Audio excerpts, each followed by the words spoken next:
Hello, world. What is up? Welcome to Build. I'm your host, Matt Forte. We are here live at the Build studio in New York City. Our next guest, man, you've seen on such shows as The Goldbergs, Comedy Bang Bang, and of course, Reno 911. You've heard him in Paradise PD, The Boondocks, and BoJack Horseman, just to name a few. And currently, you can catch him as Kenneth on the hit ABC show Speechless, now in its third season. You are correct to be excited. I am, and the great Cedric Yarbrough is here. How about that, guys? We excited? It's going to be awesome. We're going to bring him out in just a second, but first, I believe we have a peek at the show, so let's go ahead and run that clip. How could you let him take your chair? He won it fair and square. Why did that dumb game matter to you so much? I want to do things by myself.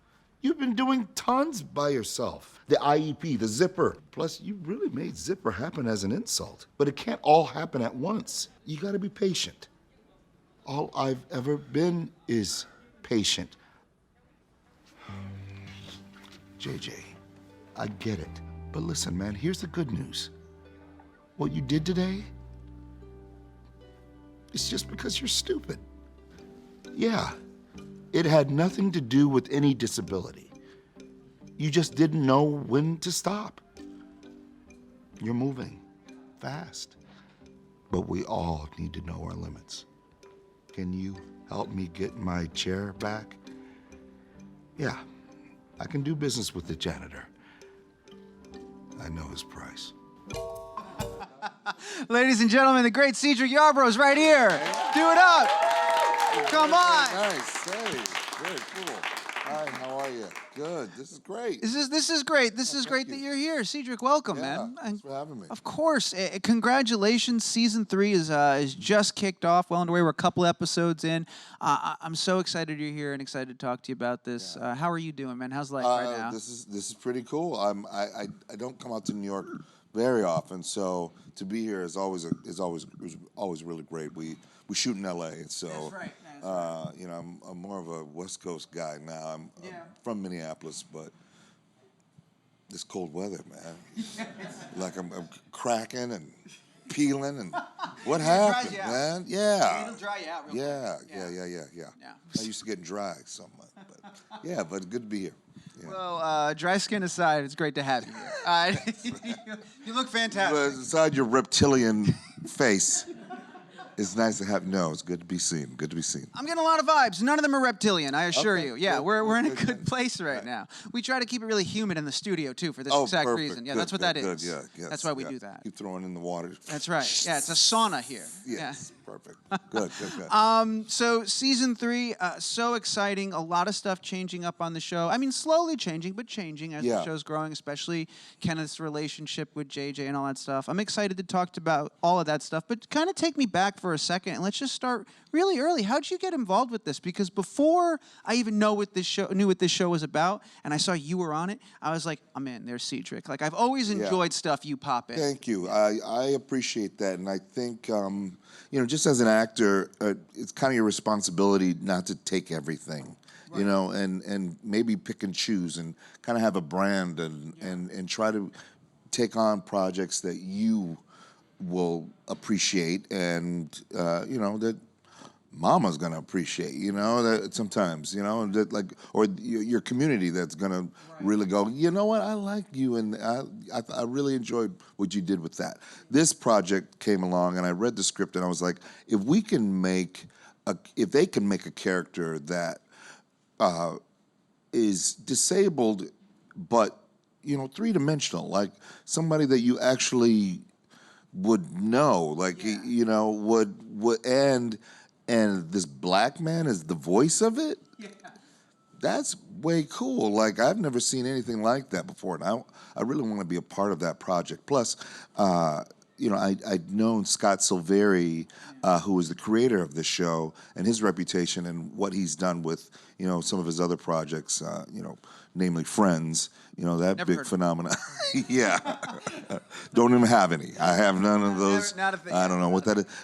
So he, you know, he was a big champion of me and some of my work, and he really wanted me a part of it. As soon as I read the script, he came in and auditioned, and he was like, "You're the guy. I want you." I was the first one cast, and I got to do a lot of chemistry reads with everyone.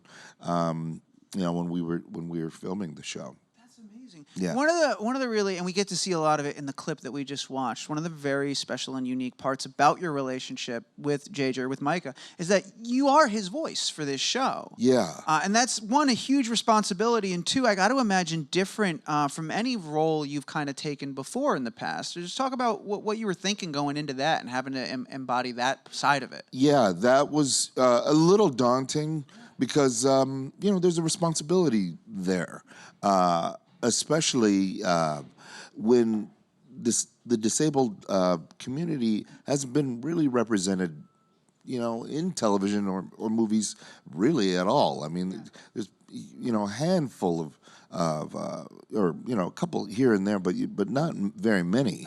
Yeah, and so I'd known some people with cerebral palsy, but not the people that I went to school with, not the ins and outs of someone that would help someone that was disabled. And so I got to meet an amazing person named Eva Sweeney. Wait, are they shooting? No. Did anyone feel that? Okay, it wasn't just me? No, we're good. That was real. No, we're no. good. Yeah. You done? All right. Well, Cedric Yarbrough, everybody. We've reached his limit. We've no, it's one of the. Yo. So we have this Okay, gorgeous all right. street side studio in New York City, right? Okay. One of the They're parts just of being building- in New York City, Yes. is you're in New York City. Okay, that's and right, so okay. occasionally. Oh, there's someone urinating. Yeah. right Well, you there. got that. You got That's perfect. that. And you Okay, got perfect. construction. You got it all. Yeah. Salt yeah. of the earth. Really. Nice. Really. There's a pizza rat right there. Okay, cool. That's sweet. Perfect. All right. Anyway, so I was saying, I got to meet this amazing person named Eva Sweeney, who has cerebral palsy and who does communicate with her aide with a hat and a laser, and around her apartment and in her home is this communication boards, and she communicates. That's the way they do it. And so I got to meet her and I got to ask a ton of questions, and she was extremely open with about her disability, about dating, about racism in the community of disabled people, and it was fascinating. And I got to do a lot of my research through that. And once I spoke with her, I really felt prepared and ready to take on something like this. I mean, the show does a beautiful job. Even again, in just that one clip, we see the great moment of "It's 'cause you're stupid." Yeah, like that, you're it's just stupid. like Yeah. showing just people being people. Yes. Honestly, is what it is. Yeah. The disability is secondary to the story. Really, it's Right. more about these humans, about these relationships. Yes. And you spend so far through the show a lot of time, not just with Micah, but with a lot of the kids in the class. Just the nature of the role, being and working with all these kids and all these young actors. Do you feel informed and like in the loop on things? Do you feel really old now? Because I know I would if I was surrounded by kids all the time. What's that like? It's like a second high school or junior high. Sometimes you're like, oh man, I'm the not cool guy again. With these people. Damn it, I blew it. How did that happen? But it's interesting. Mason Cook, who plays Ray, the middle guy there, and then Kyla Kennedy, who you might know from The Walking Dead. She did a really cool stint on that show. Those guys, they're really weird young adults. These guys grow up so fast on television, but they're just sucking in so much information from all of us. But they also have this like old spirit about them as well. Like, all right, you've been here before, kind of a thing. But it is like you said, it does keep you young, and I don't wear shoes like that. I mean, you're younger than me. Well, I mean, not Yeah. by much. No. This is. I got old man shoes, man. I mean, No, those are nice. Those are really nice shoes. yeah, they're orthopedic. Are they? Okay. Feel, So are they feel these. good. I've just Yeah. hit it Yeah, oh, inside did my you? door. Yes, did you? Yeah, I'm on the cusp. Gotcha. Okay. This is borderline between cool and trying too hard. I'm like, I got like a day left in me, honestly, and then Yeah. and then I got to switch over. I tried something with the maroon socks. I like that. them. You know, that, Oh. you know, Round may of as well applause keep- for the maroon socks, right? Yeah. Like, Thank it's you. working. Yeah. It's They'll clap about maroon socks. Really. well, if you ask nicely, they're a very kind audience. Nice audience. Very nice audience. Yeah, We're very excited nice. you're Yeah, here. thank you. Well, I'm really, we talked a little bit about the relationship, but especially as the show's starting to move forward, we start to see a little bit of this. Kenneth and JJ's relationship is definitely, talking about on the cusp, is about to change. He's getting ready to go to college. That's going to mean a lot of different things. Are you excited about exploring like these characters in a different way, even though you're only in season 3, but here's an opportunity to kind of take them down another road and find out more about them? Definitely. With this season, well, last season was kind of a harder season. The guy in the show, they lose the house. The finale is that they're on they sleep. They're sleeping outside on their front yard, but they do end up getting their home back. JJ gets left back a year because he wants to prepare for college. He realizes he's really not ready. So this year is that getting prepared for college, and so a lot of it was kind of do you remember the show Good Times? Yeah. Yeah, it was a little not that bad, not JJ almost getting shot bad, or James dying kind of bad, but or maybe it was. I don't know. We got to tune in to find out, right? Yeah, like maybe? or it is. But we explore a little more fun this year. But like you were saying, Kenneth and JJ's relationship is changing.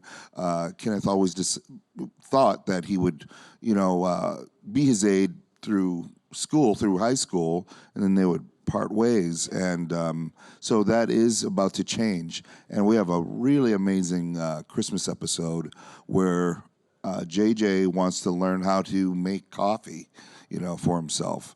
And we go through a real heart-touching scene with Kenneth and JJ, and really realizing, this is coming to an end. This is changing. And Kenneth has always been kind of a character who's has been trying to find himself. Yeah. He was a college player who played ball, who took bribes and didn't finish his education but decided to go off into another path of working at a school and being a groundskeeper. Then found JJ and really found what he's really good at, and that's motivating someone and helping them out. And but he realized this is not going to be here forever, and he's going away. And it's really, really, really.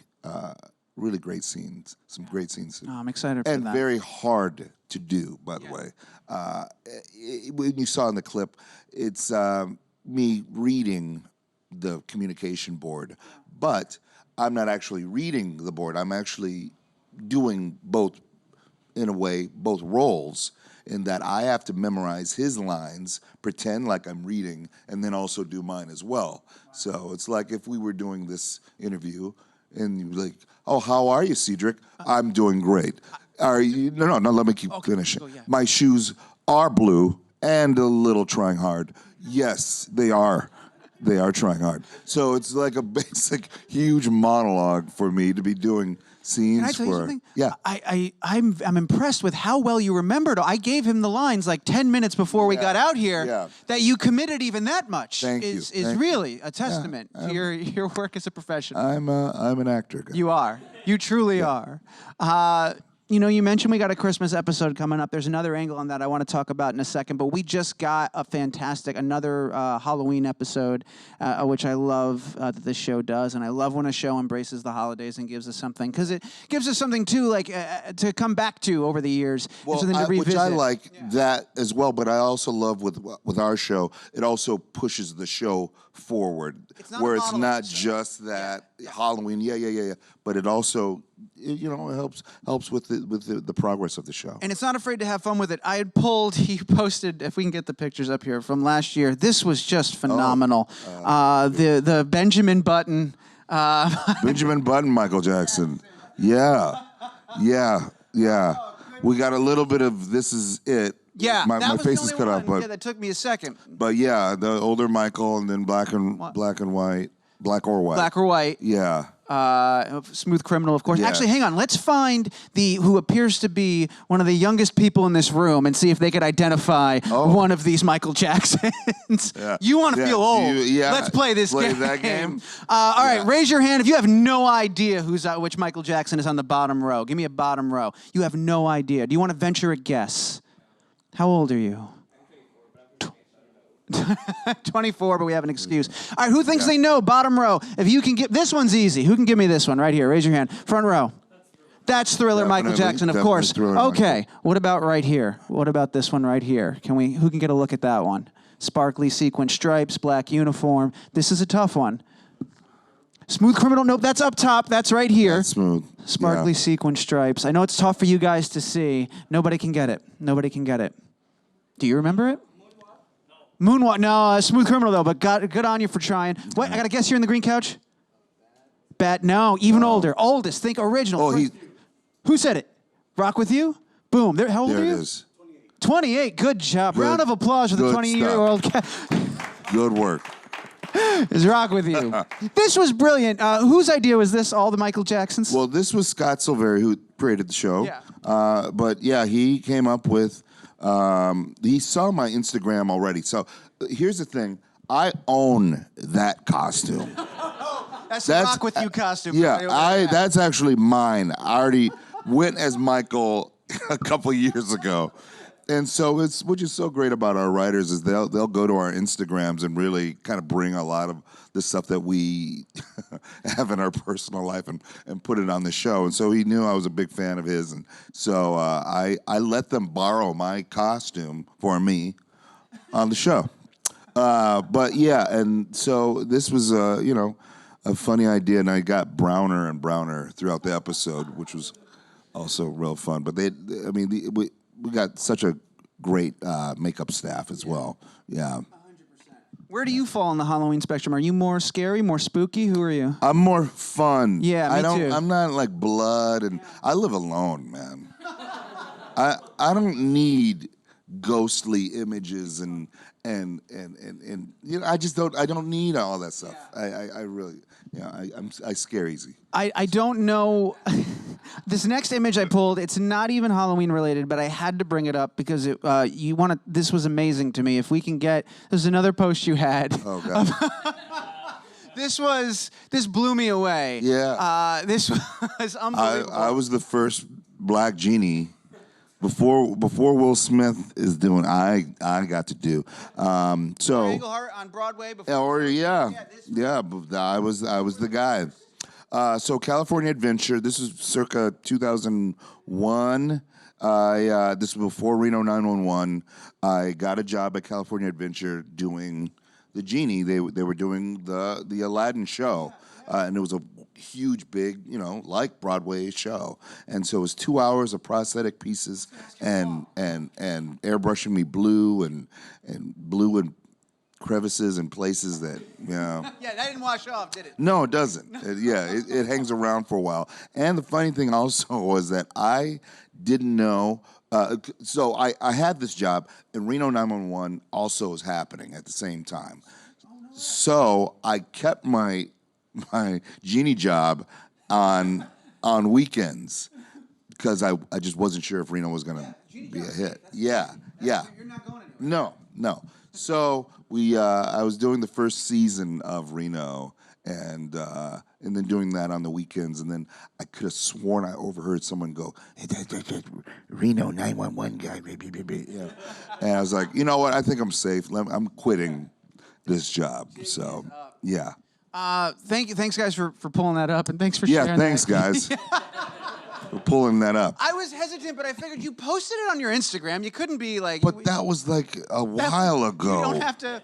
And you don't You have to really went in the face- depths of my Instagram. I did. I went deep. I did go deep. And also, when you post something, you post it and you go on with your day. Yeah. You don't have to. I didn't know. I was like, oh, it's going to follow me to New York. Great. Sorry about that. Well, I sincerely appreciate you sharing that moment All with good. us, even though All I good. kind of forced you to do it. Yeah. Speaking of Reno, though, I am a huge fan of Reno, and I saw you post. I didn't pull this post, but you mentioned that Niecy Nash is coming up for. Is it for the same Christmas episode you were just talking about? No, it's for a different one. It's for a different holiday episode. Yeah. But anytime I see anyone from Reno, like they kind of gravitate back together for a moment, it makes me so giddy inside. Yeah. And I'm just wondering, because I know we've had Wendy on the show. You guys, you work for the same company at this point, and you're on the show occasionally as well. Yeah. How often are you all running into each other? Is there a group text where the Reno people keep in touch? What's the There deal is a group email that we do keep in touch, and I was just talking with Tom Lennon. We just FaceTimed each other. He was in Minneapolis, my home state, and so. But Niecy, I mean, I'm so proud of her. I mean, she's a powerhouse, and everyone has gone on to amazing careers. And for us to do a reunion show would be pretty spectacular. You know, Paul Rudd came out of there. The Key and Peele boys were on that show. Nick Swartz, and they were, you know, all criminals on the show. And to have them come back on would be, would be pretty cool. It would be so cool. You've done, I should say, like I said, I always love seeing you pop up and stuff. A while ago I saw you, I remember seeing you in Curb.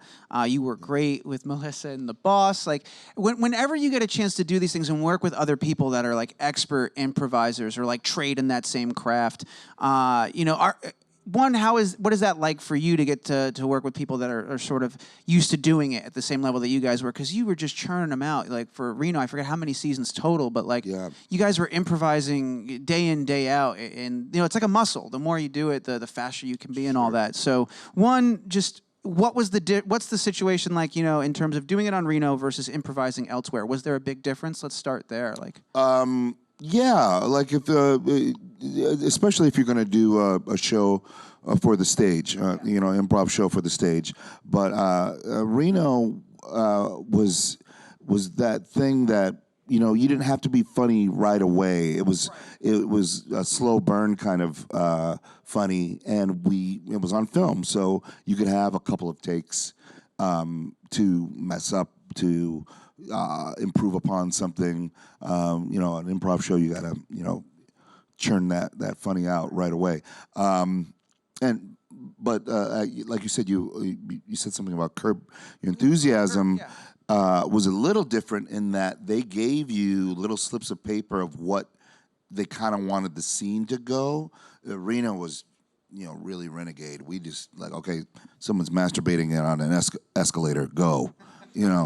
That was it, it was just really just you didn't ever know what was going on with that. And that was also what made that show fresh. It made it look like Cops. It made it look like, oh wow, these guys really, that person really is masturbating on an escalator.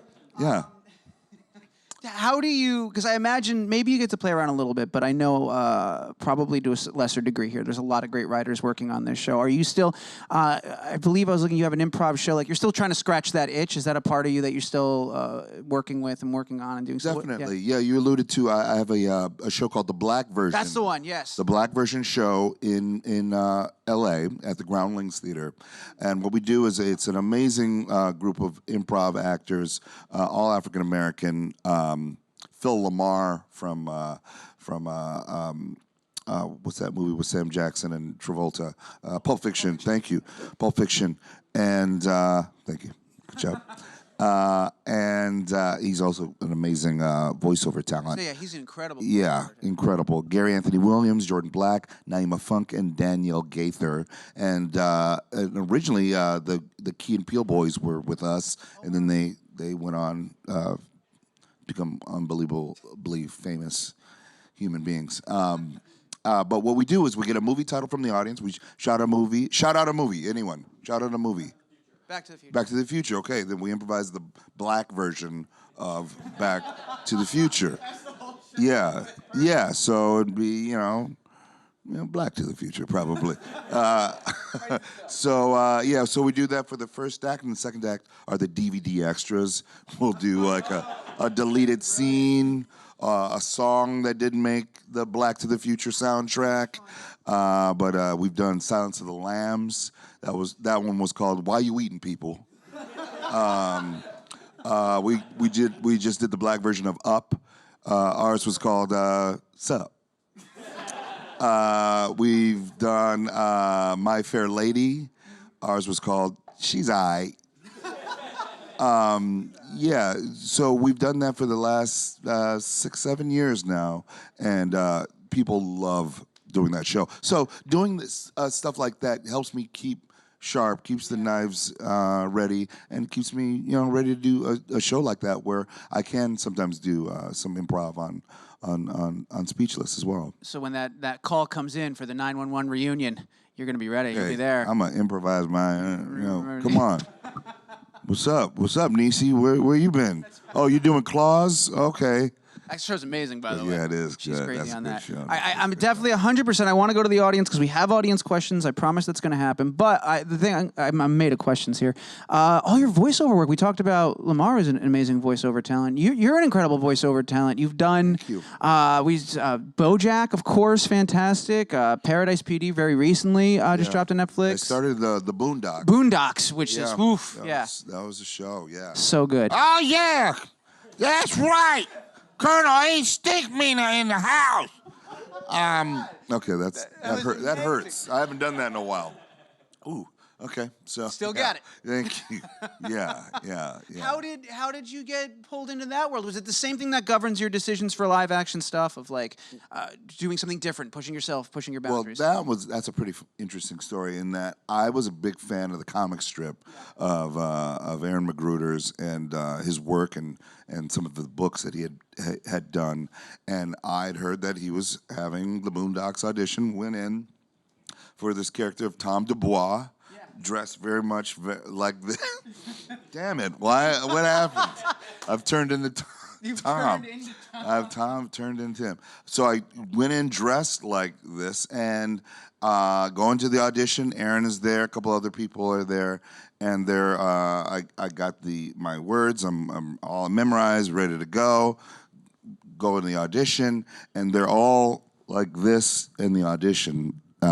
While I'm, doing my thing. Yeah, they're all like, okay, go ahead. Yeah, right.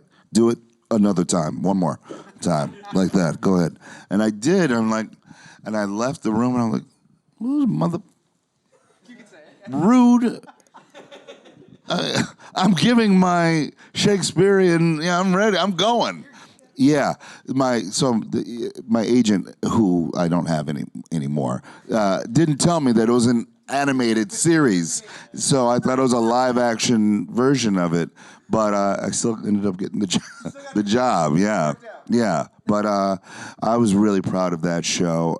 What it said politically, comedically. That was just a really fun, groundbreaking show that I wish could come back and do another one of those, man. Yeah. Yeah. That show was incredible. Is it safe to say your voiceover talents, your first gig was on Reno 911 when that little turtle moonwalked out? That's probably Was that the first one? That was probably, but as a kid, I was a big fan of cartoons, particularly Schoolhouse Rock was the stuff. You guys are babies, so you don't know. Do you know Schoolhouse Rock? Schoolhouse Rock? Yeah, a couple of nods. Yeah, a couple here and there. They said, I'm just a Bill. Yes. So they very least know that. Yeah, at least you know that. So I'm just a Bill. amazingly spoken by Jack Sheldon, as a jazz musician who had this real cool kind of voice.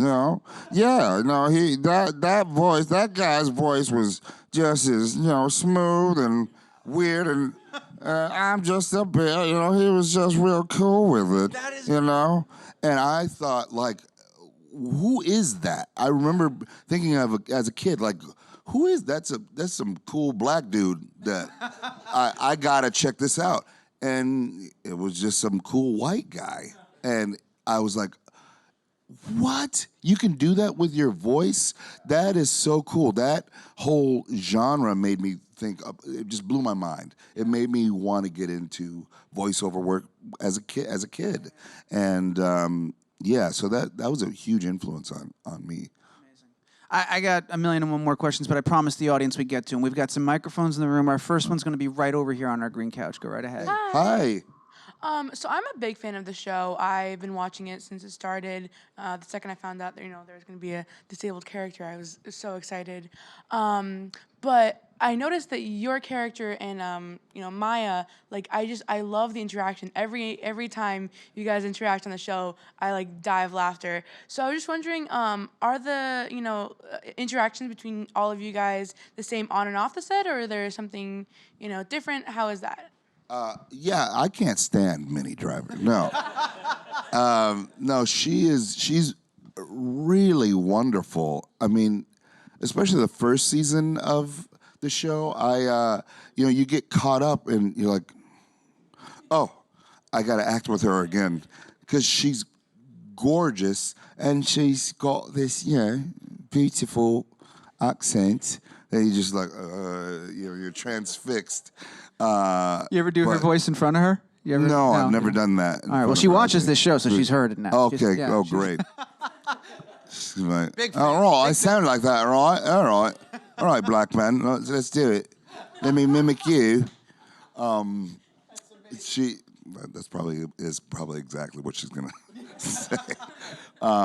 But no, our relationship off cameras, nothing like that. She's really sweet, really warm, huge musical theater nut like I am, and so we do a lot of singing on set, which I think we're gonna do a musical version of Speechless this season. So. The Under One Roof thing was great that you guys did. Under One Roof. That was, I mean, if you're a fan of 80s sitcoms. Spot on. Yeah. And if you told me I was going to do a duet with Minnie Driver, I wouldn't have believed you. It's crazy. Yeah. That's a great question. Thank you for Yeah, that. We've thank got you. one more, it looks like, and it's coming from right here. Yes, sir. What's going on? Big fan. Thank you. Question is, you talk a lot about responsibility on this role. How does this role differ from some of the roles we know you in?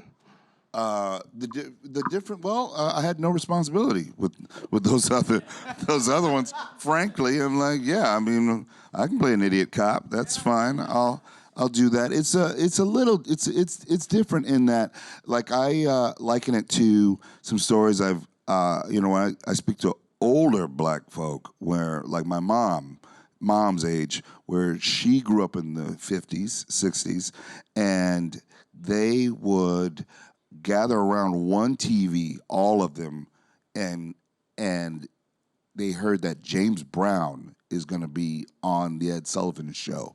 And so they all flocked to see this guy. And this guy was black and beautiful and killing it on stage, and it inspired them. It made them like, oh my God, we might be able to do that. That's what I feel about this show, where kids are finally being represented that they've never seen before. Just on my flight here, I met this kid named Nick and his father.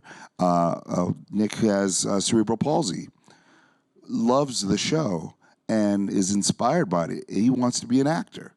And he might be able to do it, because Micah Fowler is killing it on the show. And that's the type of responsibility I feel for the show, that you should be a good representative of if you can. And and speak about inclusion, and because everyone wants to be represented. You know, everyone wants to be seen and heard, and I feel like this is one of those shows that actually does that. Yeah, no, it does that, and it's just also while it does that, it's entertaining and a And it's fantastic funny. show, and it's Yeah. funny, and it's just it's a great show. I want to thank you. First of all, thank you guys for your questions. Great Those questions. were great. Thanks, Thank you for guys. being for a wonderful audience and clapping for maroon socks. And knowing what Schoolhouse Rock was, that was great as That was well. cool, yeah. And thank you for coming and hanging out with us and all the great stuff you've been doing, man. It's so awesome to have you here, and congrats on another great season of this show. I'm going to remind everybody out there, Speechless is airing Fridays, 8:30 p.m. on ABC. Put your hands together, make a crazy amount of noise. Thanks, Thank you, Cedric guys. Thank you Yarbrough, very much. please. Thank you. Thank you. Appreciate it.